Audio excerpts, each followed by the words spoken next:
F an intro. Let's get straight into it. For our first matchup to make, we have Jose Aldo versus the treadmill. And yes, I know that Aldo has officially retired, but it still doesn't change the fact that he lost my fucking money due to his cardio. Bro was low-key cooking, and even got a huge knockdown in round 3 that could have led to a finish. Instead, he decided that he didn't want to anymore.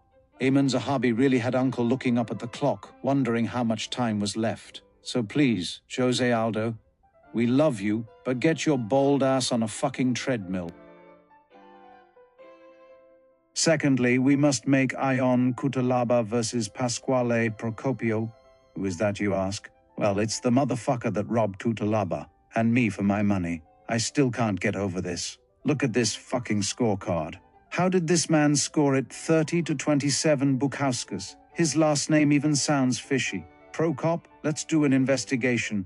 And matchmakers, please book this fight. I have to see this judge get mauled and I need my money back. I'm sure Cutelaba would love this as well. Next up, we have a calm matchup. I think it is only right if we do Jasmine Jasudavicius versus Alexa Grasso. Two women I like to respectfully look at. Unfortunately, Grasso has lost once again, while Jasudavicius has been climbing up the rankings. Honestly, Jasudavicius deserves a title shot after one more win, and Grasso seems to be the reasonable option within the top 3. Grasso also has a chance as well, as she still has time to improve at the young old age of 31. Now, a matchup for the great legend Slayer himself. The fucking 37-year-old boogeyman of the bantamweight division, the great Ayman Zahabi. To be fair, he is on a 6-fight win streak, so there is an option to send him to the next gate.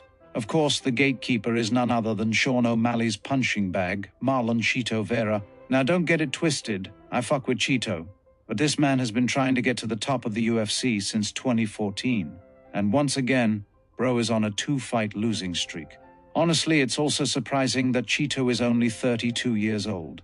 Either way, I think we can get a great assessment on both of these men, depending on the outcome of the fight. The two would make for an interesting matchup.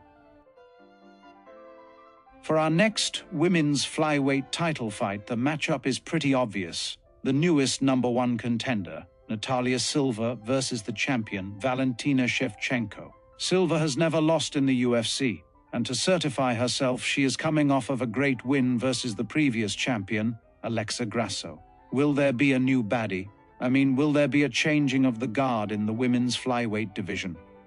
I love Shevchenko, but it is time for a new champion. Silva is only going to get better, while Shevchenko is only going to get older.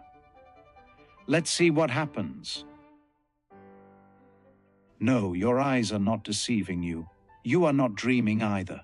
Yes, I put Belal Muhammad versus Geff, Hands of Steel, Neal.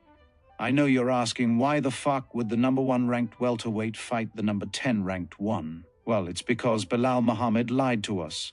Bro said he got Canelo hands and then got pieced up by Jack Della Maddalena. Not only did he lose me money for this, it reminded me, who was the last man to piece up Belal Muhammad? Well, for those of you who don't know, it was the legend Jeff Neal himself. I need prime Jeff Neal to come back and put the beats back on Muhammad. I may be a bit delusional with this one, but think about it. Once Jeff Neal gets that #1 spot, we will get a boxing masterclass between Neal and Maddalena. Wouldn't that be fun? Finally, for our last matchup, we have the matchup between Jack Della Maddalena and Islam Makhachev. Although not guaranteed, this seems like the route the UFC is going, and it is going to be really interesting. If you asked me who would win this matchup before UFC 315, I would say Makhachev dog walks Maddalena with the grappling and would even keep up with the striking.